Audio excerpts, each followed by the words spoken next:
Welcome to the Metta Hour with Sharon Salzberg, where Buddhist wisdom meets everyday life.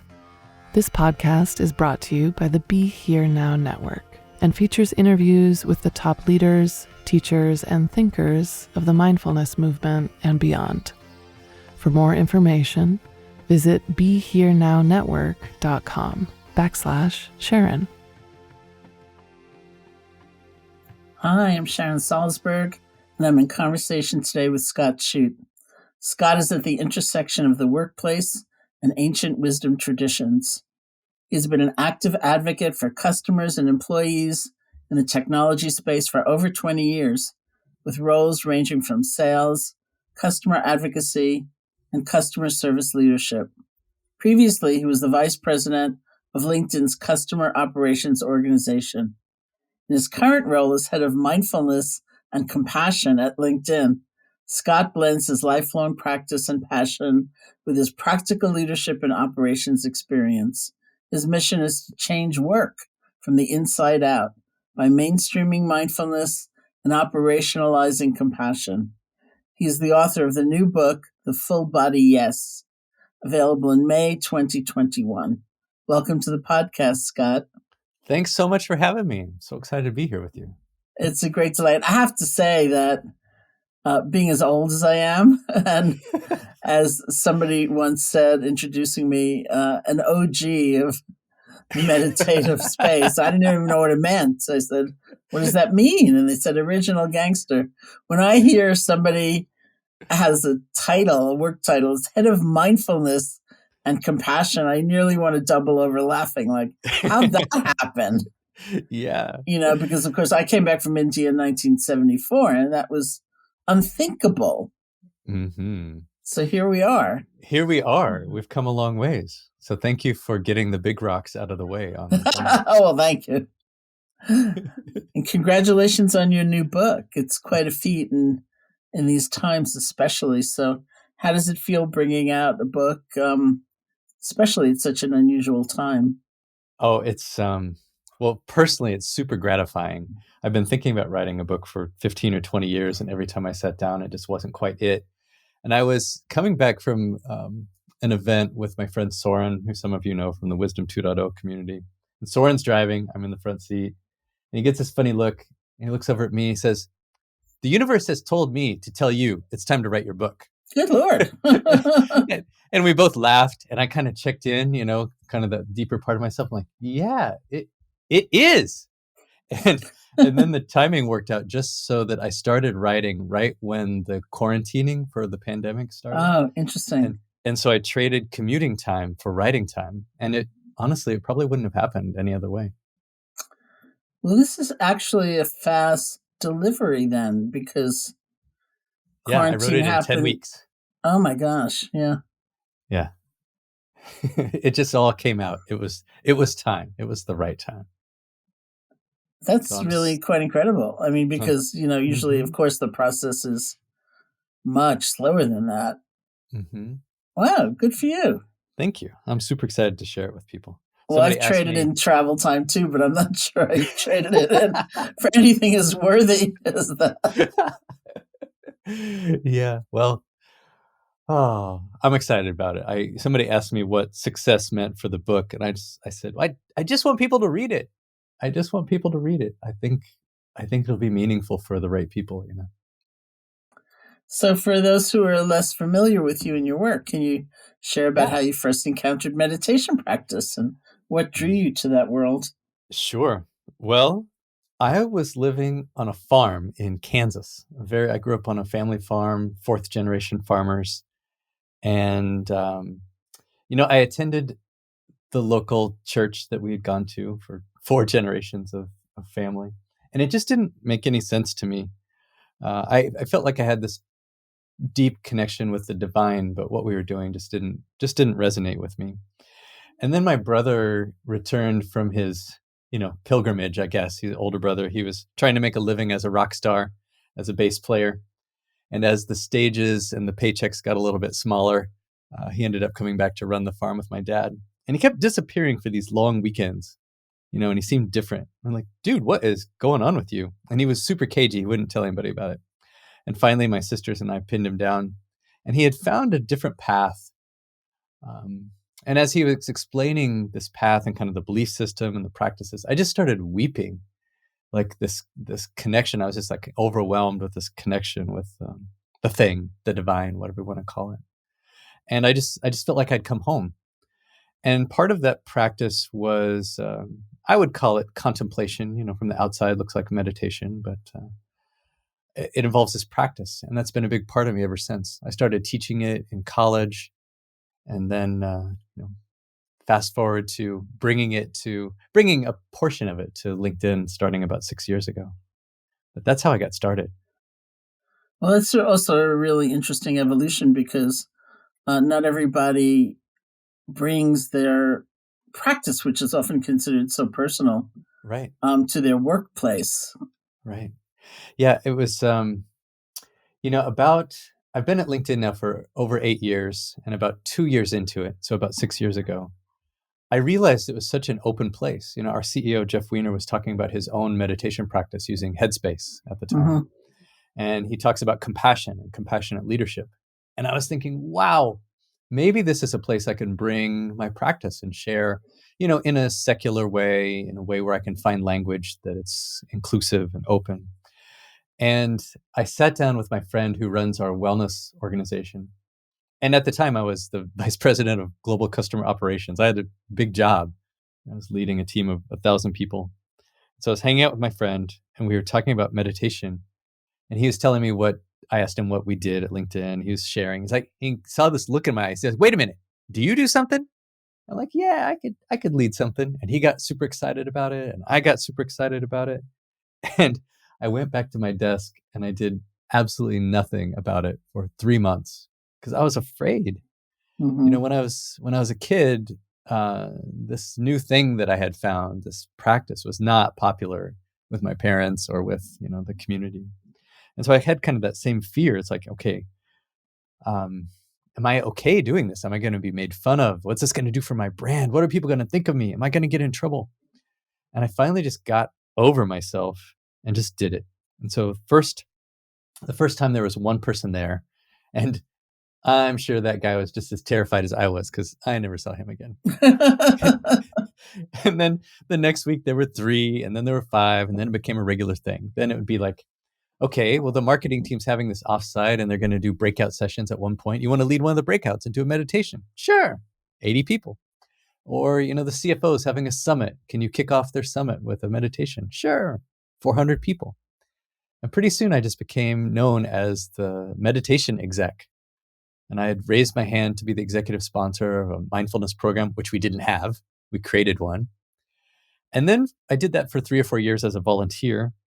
And then the tipping point for me was that our CEO, Jeff, gave the commencement address at Wharton and talked about compassion, right? So this is at a commencement address, you get one big piece of advice, right? His big piece of advice was, if you want to be successful in life and in work, be compassionate. And then, the next day he's on TV and it's all the reporters want to talk about.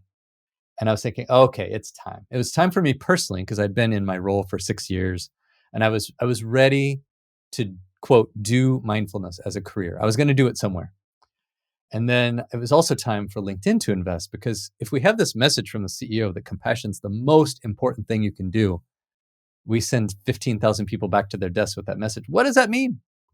And so I made a pitch to Jeff, our CEO, to our head of HR, and with their immense support, they essentially gave me a blank piece of paper to go figure it out.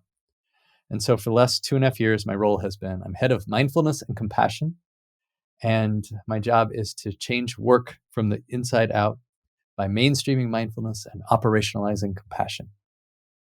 So I think that's pretty cool. Wow, it's extremely cool. I mean, I really like that, especially like the sense of operationalizing, although it's not a word that, right. you find in the ancient texts. But I think that in some ways that's the whole point, because we all hold certain values in the abstract, but what does it mean? Like love thy neighbor as thyself. Right. But as one friend said to me, he heard that as a child growing up in the Church of England. And right. From the time he was 9 or so, he would hear that saying and it would just thrill him. but he was always in trouble because then he would ask people, well, how? Yeah. Like, we don't actually like our neighbor that much, No. like, or we're afraid of them, or, That's so right. the how is like a huge question. For sure. And it happens in different ways. And the way I define compassion, well, in its most simplest form, I think about it when we're moving from me behavior to we behavior. Mm-hmm. So my full definition would be 3 parts. It's first having an awareness of others, a mindset of wishing the best for them, and then the courage to take action.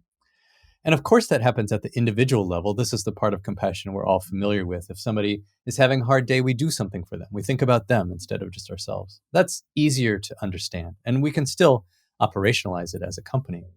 But for me, I think what's really interesting, what I'd like to spend the rest of my career on, is operationalizing at a company level. Because I think this is new territory in how we're talking about it. So as an example, our head of sales will stand in front of 5,000 or 6,000 salespeople at sales kickoff and say, look, our job as salespeople is to provide long-term value to our customers. So don't sell something they don't need at the end of the quarter just so you can hit your quota. It's like, wow, okay, that was not how I was taught as a 24-year-old salesperson, I guarantee you. Or in product management, as we do product development, and a product manager will come to the executive product team, kind of presenting their product or their latest version of the product. And if it goes something like this, they're saying, okay, well, when we do this thing, it will result in, let's say, 12% more clicks. Like, okay, great. What's the customer experience like? And they go, well, did I mention it was 12% more clicks? It's like the meeting just kind of stops. And so, no. And it turns into an object lesson about how our whole job is to provide value to our customers. It's not, it's long-term, not just about us. And so these are the types of things that we can put into place that aren't so foreign, but get us to a place where we're thinking about the we instead of just about the me.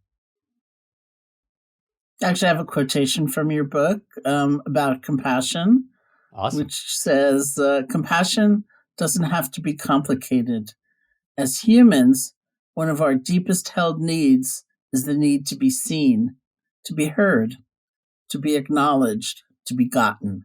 Sometimes the most powerful thing we can do is to just listen, to see the other person, to hold space for them as they express themselves, as they take steps on their own journey to their true self. That's pretty good. I like hearing that when you read it. It's excellent. You wrote it really well, so that works. Which, as totally as a side note, are you doing an audio version of the book? Have you done? I am. I'm recording it next week. Yeah. Okay.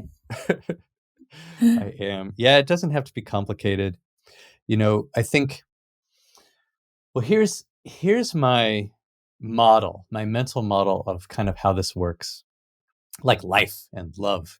So look, for me, compassion is just another way of saying love. And love for me is just another way of saying the divine, right? So this is the language I use to talk about the biggest things that are in my life.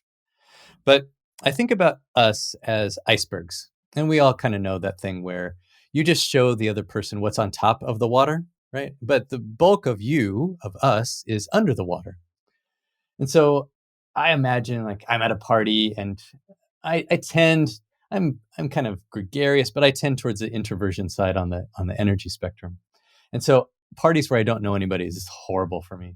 So maybe I'm hanging out by the chips and dip and I'm hanging there with my, some other guys. And at first, if we're just talking about the weather, like this is that on top of the iceberg part. But when we start to engage, when we start to share about ourselves, and usually there's some test volleys, right? We talk about our hobbies or sports or kids or whatever, and we build a relationship. We're starting to lower the waterline.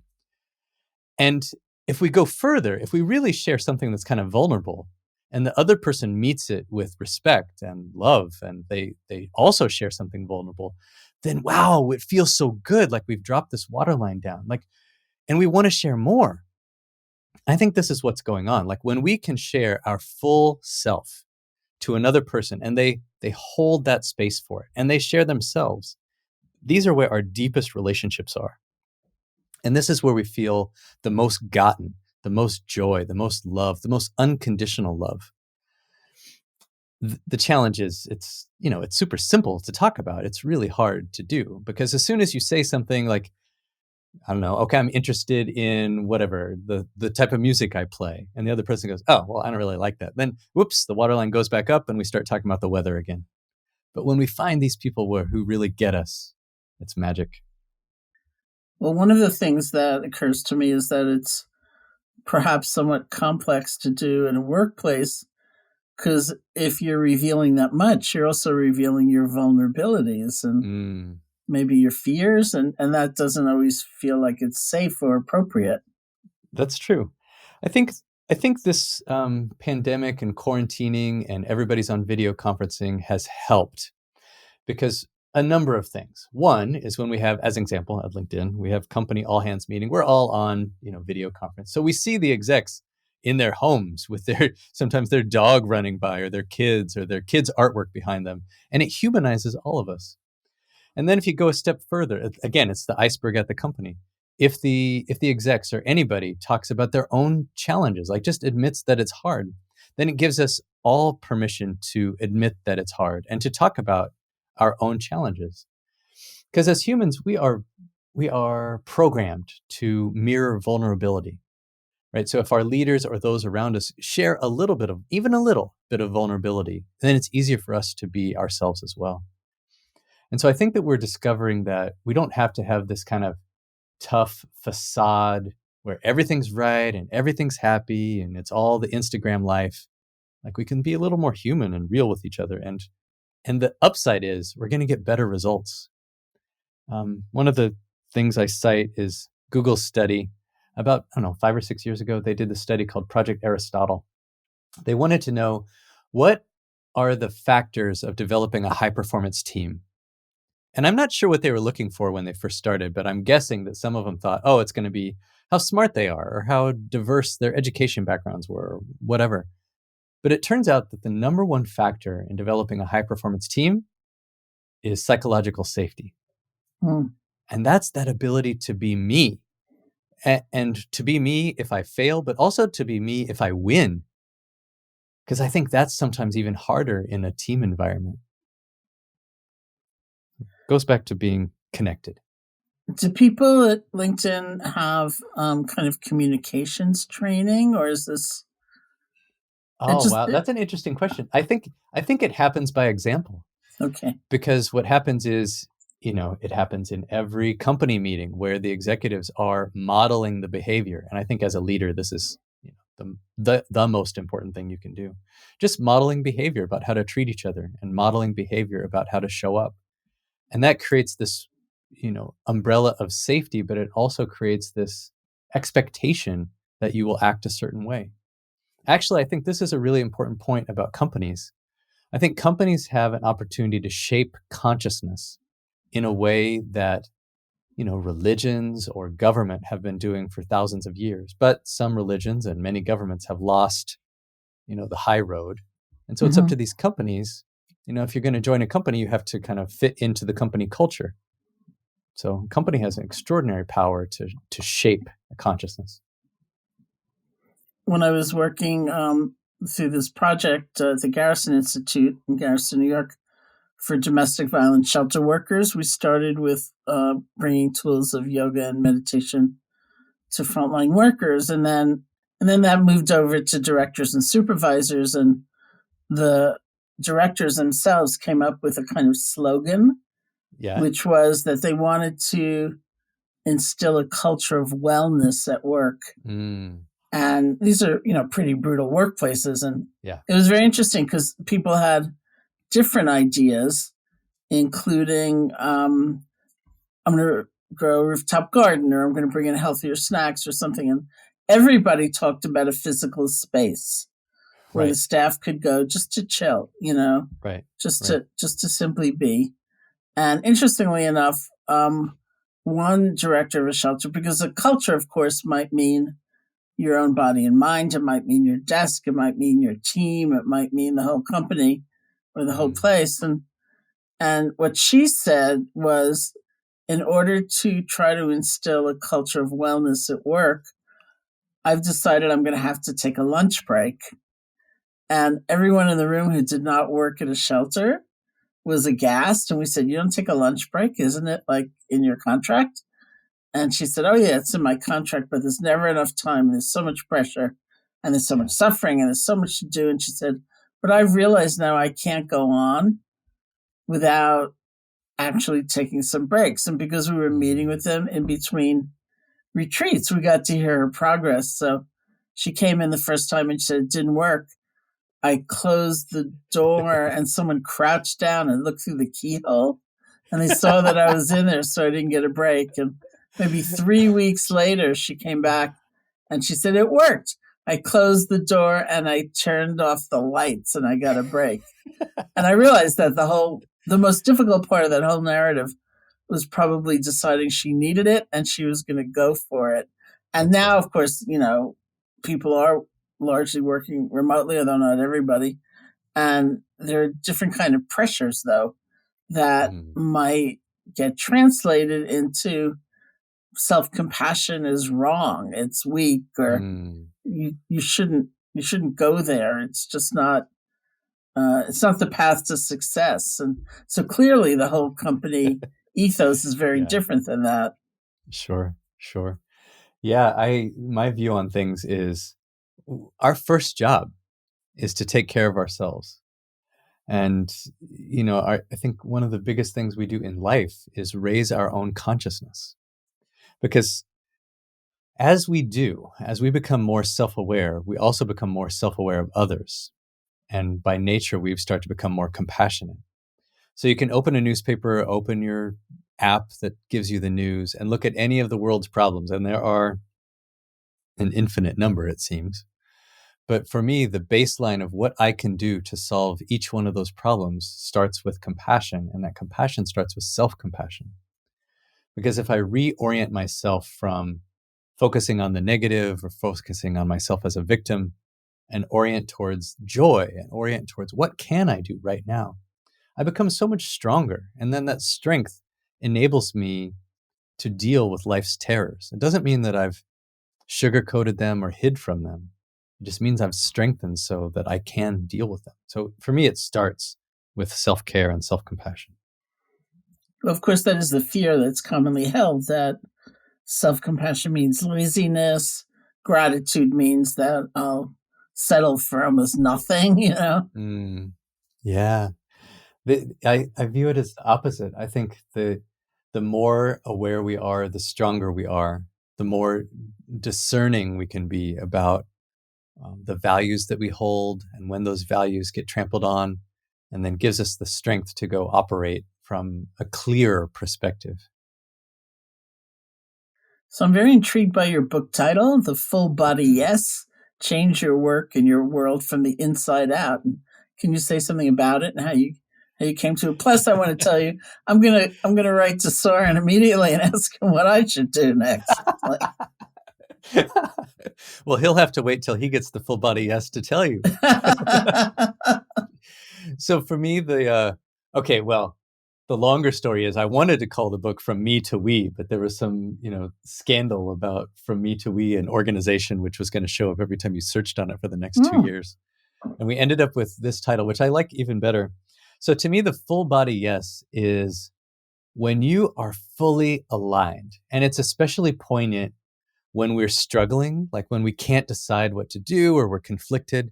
And then something happens. It could be grace. It could be we stumble into it. But all of a sudden, we just know we're supposed to do something. So as an example, I got recruited by LinkedIn 8 or 9 years ago to come do this job. And on the surface, I didn't want it.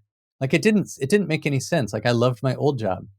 But I interviewed a few times, 4, 5, 6 times. And one night I woke up in the middle of the night, like 1:30 in the morning, wide awake. And I did not go back to sleep. And I just knew. I just had this incredibly strong feeling I was supposed to do this work, do this job. That's what I mean by it. Sometimes it's incredibly strong, and then it's just everything about you screams, I got to do it. Full body yes. And have you practiced the kind of mindfulness, I'm assuming you have, that allows you to differentiate that from kind of fear, like? So this is very tricky because there's all kinds of things that we want in life, right? Like I might want the cherry pie that is in my refrigerator right now. Mm-hmm. Or I might want to win the lottery. I might want to take a vacation after all this quarantining is done.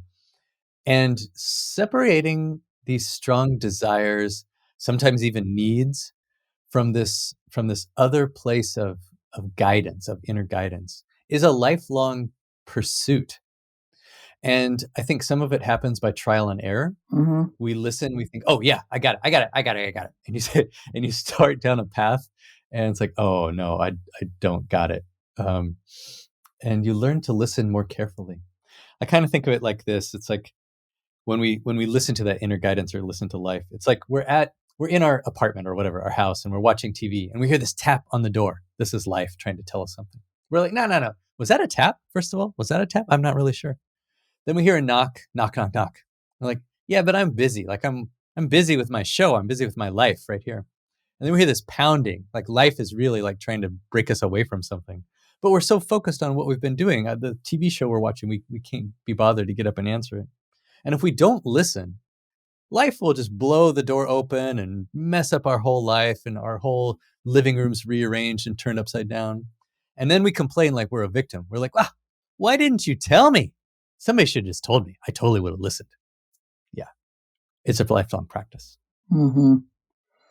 The reason I asked was because the first thought that came up in my mind was in 1974, I was leaving India for what I was absolutely convinced was a very brief period back in the States before I went back to live in India for the entire rest of my life. And I was so sure.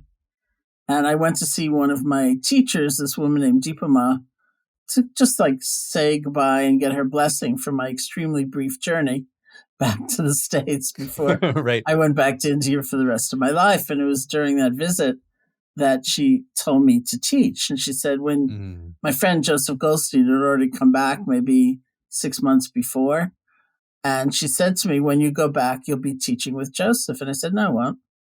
And she said, yes, you will. And I said, no, I won't.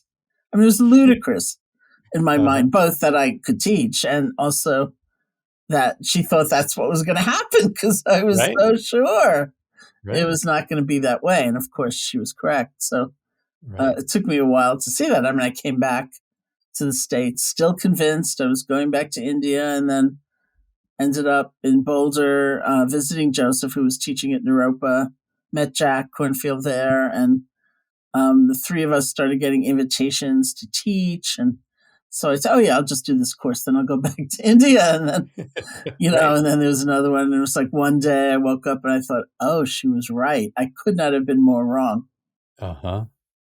Yeah, this is very tricky, is to sort this out. And I think part of that means remaining open, right? Remaining open even after we feel like we're on the right path, because it's life is changing all the time. So what's right today might not be right tomorrow, but it's the constantly seeking it with that childlike wonder to say, what does life want for me? What do I want? And being a co-creator, that's where the beauty and the magic happen, I think.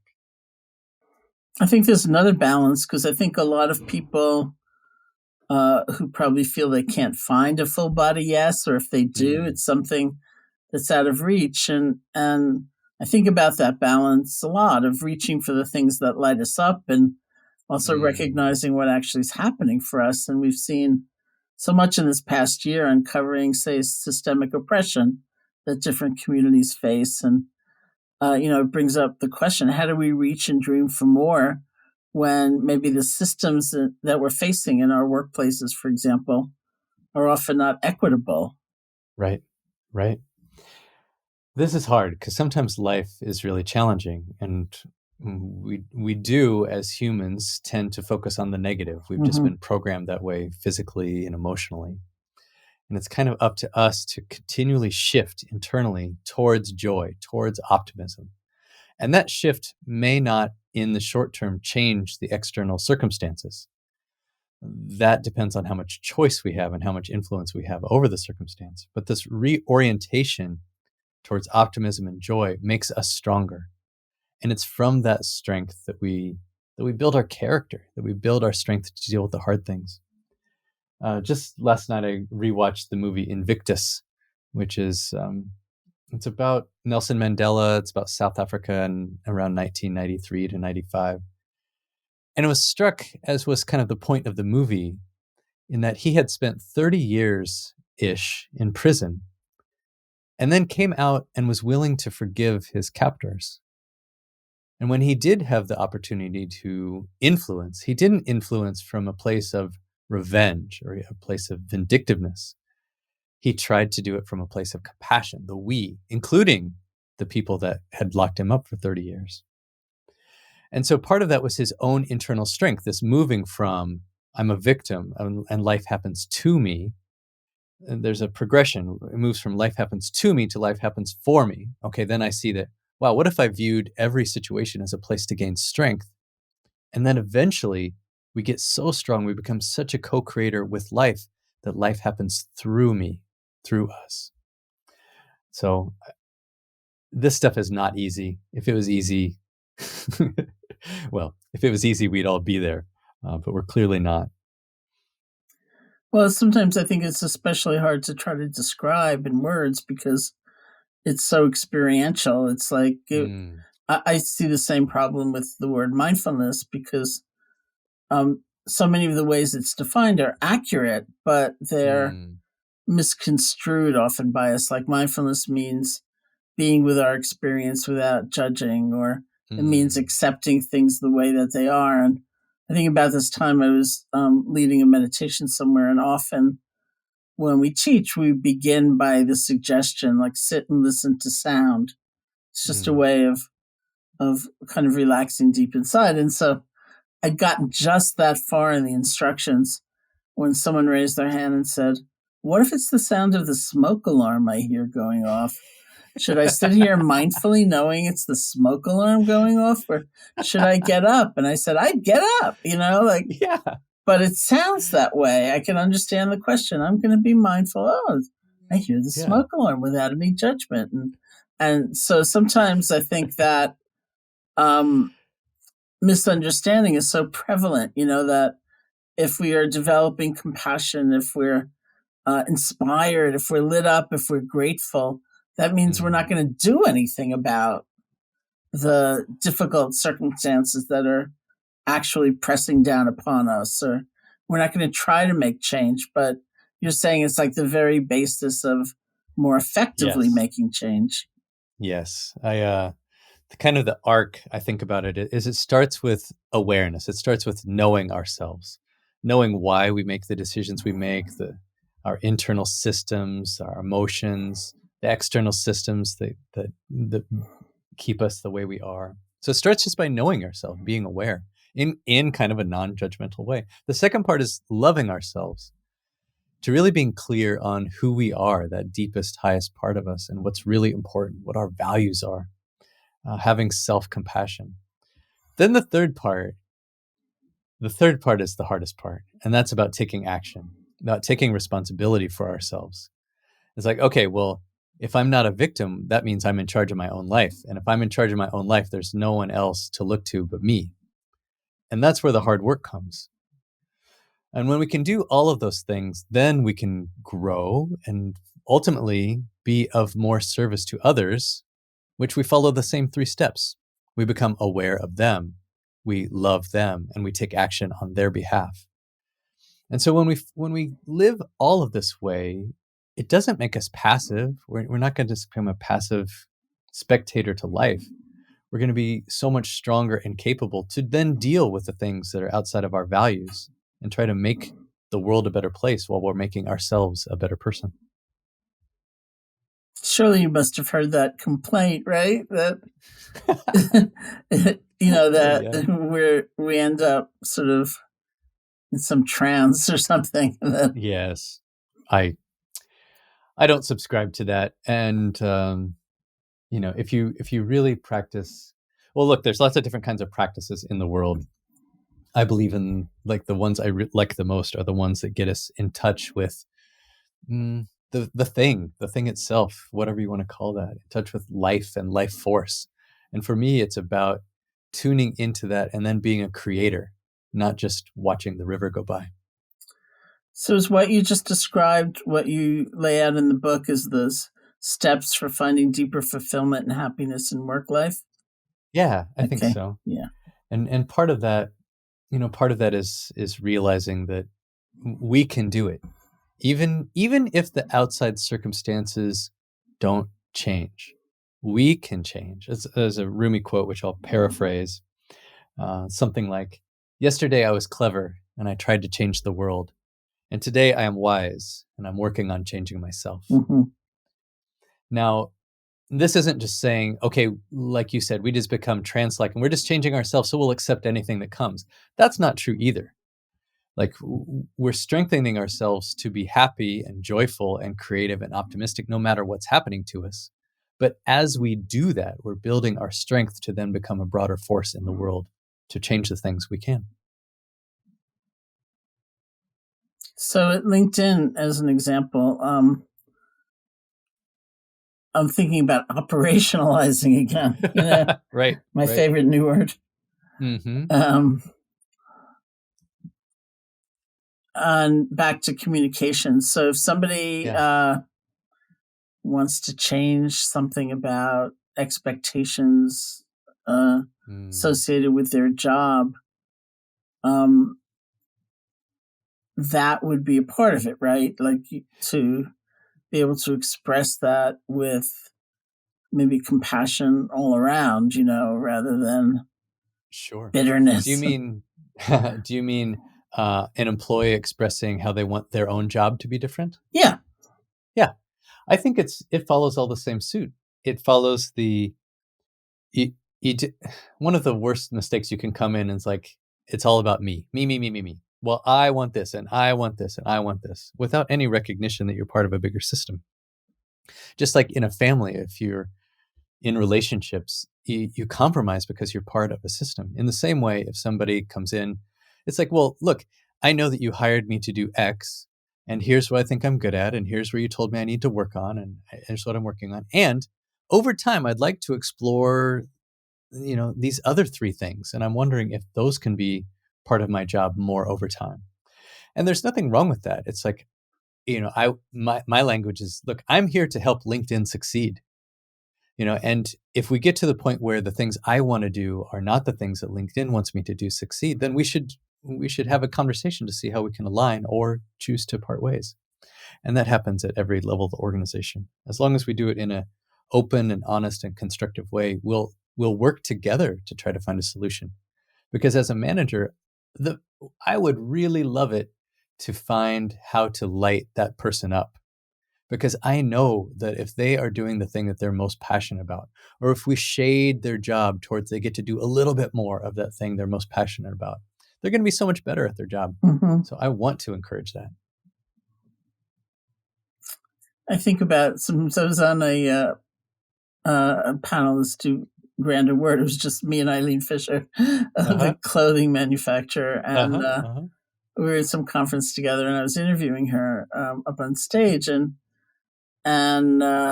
she was talking about some of the things she had instituted at the company, like a minute of silence before a meeting, and the ability for people to give her feedback, even as the founder, and things like that. But every once in a while, it was almost like this chorus. She would say, "And the clothes have to be made." And then, we chat about something and say, "And the clothes need to be made." And it was like, oh yeah, that is a reality too. This is a business. That's right.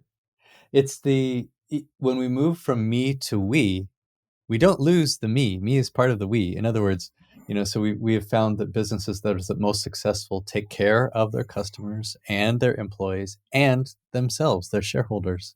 And these are the ones who have that balance that are actually the most successful monetarily, like they make the most money. So this is not just some feel-good hippie thing. Like, this is how you win. This is how you build a business. Yeah. It's like my friend George Mumford, who wrote this book called The Mindful Athlete, who was the mindfulness coach for the LA Lakers and Chicago Bears, and then the New York Knicks. And He was just going wherever Phil Jackson went and would bring him. And one of Phil Jackson's apparently strong themes was you've got to think like a team. And so when George's book came out and we were doing some stuff together, and somebody in the room would always ask, like, how in the world do you get like a brilliant superstar to not just be focused on their own success and to be thinking like a team? And George would say, because that's how you win. Yeah. That's how it actually works best. That's right. Yeah. And even the greats like Michael Jordan learned that over time, right? Learned how to make their teammates better. That you can't play in basketball, you can't play 1-on-5 and win. You have to have your teammates there to be successful. Somebody I was in conversation with recently, a friend, she was defining a good actor that way too. It's somebody who makes the other people on stage seem better. Yeah, that's right. So you said something very interesting about working from home somehow. Also, because it's more revealing, and it's true. I just said to somebody earlier today, I'm like the nosiest person on Zoom. I'm like always looking at people's bookshelves and backgrounds. Well, I said to you, where's your guitar? Right? From the other thing we did together. But there clearly, there's so much stress as well. So I'm wondering about operationalizing things differently or the same. Yeah. So first of all, during this pandemic and quarantining and whatever, I think it's from company perspective, this work of mindfulness and mindset and mental well-being just got a great fast forward because companies realize how important it is to their employees. And most, especially in the information age, most companies don't have hard assets. They have their people. And they very much realize that when they take care of their people or they develop their people, the company's going to do better. And when everybody is struggling, or almost everybody is struggling, then these types of things like mental wellness are even more important. So what I'm saying is there's a lot more receptivity now in the last few years. It was already headed that way, but it got this giant fast forward. And so it could be things like, benefits that we offer at the company level. So as an example, some companies are giving, 1 day a week or 1 day a month that we schedule no meetings. I mean, you're still working if you want to, but there's no meetings scheduled. So hopefully you get caught up a little bit, or additional time off, so those are, benefits that we offer. It could be as simple as when you start a staff meeting, just going around the group, like what's one thing you're grateful for before we get started? And this practice is powerful. And we've done this for a long time at LinkedIn. And there's certainly times in my career, even at LinkedIn, where I would sit in that meeting and go, wow, we are spending a lot of time on this. Like we have clothes to make. Yeah, right. But what's real, especially in this time, is that when we spend that time to get to know each other and to get to know each other as people and to build some vulnerability, even a little bit beyond the veneer, we're developing connection. And that does a number of things. One is, if I feel as an employee more connected to my team, I'm going to get them more involved. I'm going to be a better communicator. If I feel more connected to my manager, to my company, I'm going to give more. I'm also going to feel better about my job. If we're more connected to our customers, I'm going to feel better about my job because I feel like, oh, wow, I'm actually doing something valuable in the world. So all of these things that build connection, when we operationalize this connection, when we operationalize this moving from me to we, lead to happier, more fulfilled individuals, which leads to higher performing teams, which leads to a higher performing company. So it all fits very beautifully. Now we're just, on this wave of making it all happen and being mainstream.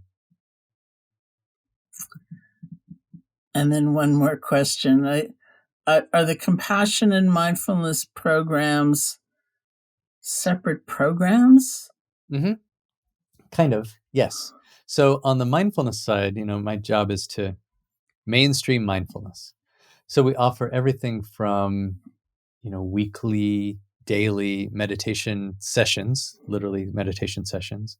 We partner with Wisdom Labs. So we have a Wise at Work app that we've gotten everybody access to. And it's more than just meditation. There's also great content about things like, hey, I'm about to go into this really stressful meeting. What do I do? Or I'm about to go in to give feedback or get feedback. What do I do? So that's really powerful. We do drop-in sessions, community sessions. There's another Wise at Work tool product where for about 45 minutes or half an hour, first it's a 5 to 8 minute talk, then another 5 to 8 minutes of practice, but then it's communication. It's, discussion with whoever comes. So that's a beautiful way to build community. Every year we do a 30-day challenge just to kind of get everybody excited and gives them something to do, to meet them where they are in the spirit of mindfulness. So oftentimes we have people who have never tried anything in the mindfulness world before, but because it's a challenge, and just ever so slightly a little bit of competition, they join. And then I'll see them some other time and they're like, "Hey, I'm on a 400-day streak." Like, wow, amazing. We do things like mini retreats where in the old days before quarantine, we would get together on Saturday mornings for 4 hours. Now we do Fridays once a quarter by Zoom for 2 or 3 hours. So those are the mindfulness things. On the compassion side, I teach workshops because it's not just a practice, although I do lead compassion practices. Here we're talking about, okay, how do we actually put this in place? How do we treat each other? How do we still make the clothes? Right. So as an example, we have a new workshop called Compassionate Accountability. So in other words, these are for managers. How do I get my team to make the clothes? How do I get my team to get stuff done and hold them accountable and be compassionate? How do I live both sides of those worlds? So those are kind of the two different worlds. That's fantastic. How do you get people to make the clothes and coming from a place of compassion? Yeah, it starts with relationship. It starts with connection. Because look, I think it's a lot easier to be a command and control manager. You could say, "Look, I told you to do it. Just do it." Well, that works in the moment because of fear and because of whatever. But over time, that person's eventually going to start looking for a different job. So it starts with connection. It starts by saying, "Hey, look, you've told me about your home life. I understand things are really hard, and collectively, we've got a job to do. So let's have a discussion about what we can do together and what's reasonable or not reasonable right now. We'll continue to evaluate it. Let me know what I can do to support you." And it comes from this place of they know I have their back. And when they know I have their back, they can have an open and vulnerable conversation about what's real. And when we both can have that conversation about what's real, then collectively we can decide what to do together. Fabulous. So I'm wondering if, to close out our discussion, you could lead us in a guided practice of some kind. Yes, I would love to. I love the practices that are about compassion, as I know you do. And so I am going to, I'll do one on self-compassion for today. So we'll start just by finding yourself a comfortable spot. You know what that looks like. Make a conscious choice about the way you're seated or the way you're being. We'll start with our breath. Just taking a deep breath in and out, exhaling all the way. Letting go of any tension that you might be holding in your jaw, your shoulders.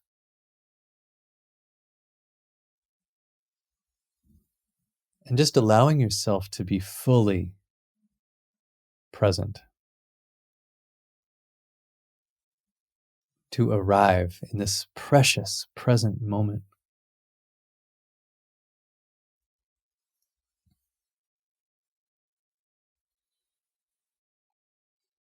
Perhaps letting a smile cross your face and allowing that smile in your heart as well.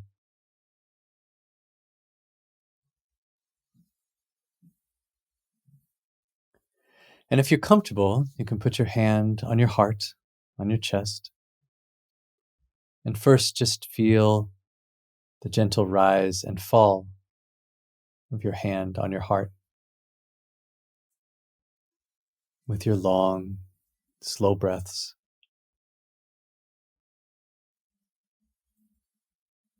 When we give someone else a hug, our bodies release oxytocin and we feel a soothing effect.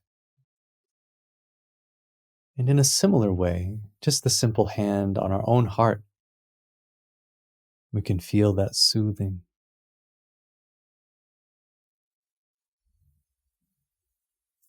So perhaps remembering a time in your life from your childhood when you were soothed by your mother, your grandmother, or the person in your life who gave that to you.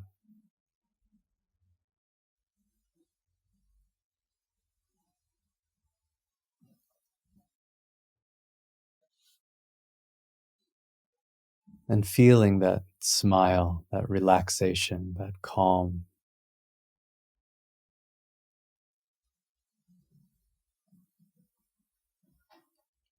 And then if you're comfortable, you can say inwardly to yourself, I am strong. May I be the strength that I need. I am patient. May I have patience with myself. I am creative. May my creative spark shine. I am compassion. May I have compassion for myself. And I am love. May I give myself love unconditionally. And may I give others love unconditionally.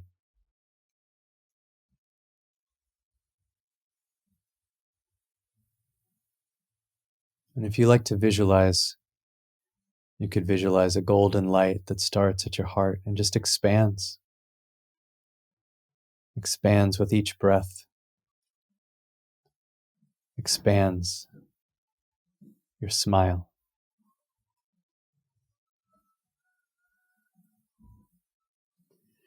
And then, with your hand on your heart, you can say your name, followed by, I love you. So I would say, Scott, I love you. And for some of us, we have judgment or hesitation. Let that go. And with complete freedom, giving this freedom to yourself, say your name, followed by, I love you.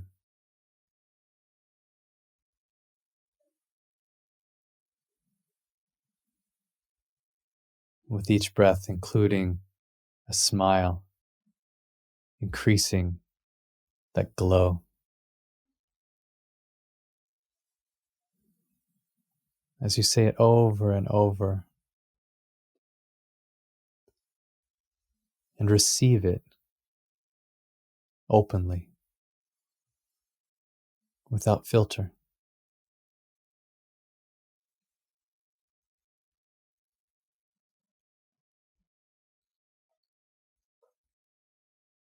Basking in that good feeling.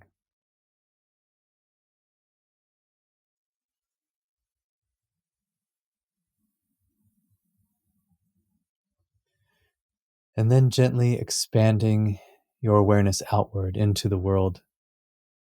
And feel what it's like to send that same joy, that same unconditional love out into the world, to your friends and family, and expanding beyond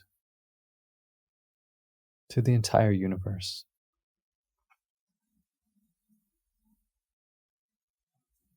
As you give it freely, you set yourself free.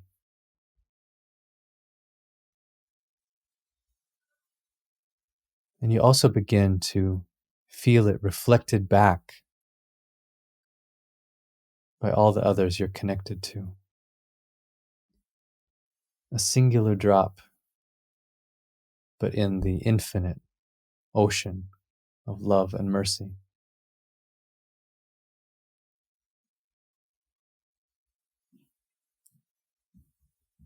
And when you're ready, you can return gently your attention here to this moment, bringing that good feeling with you.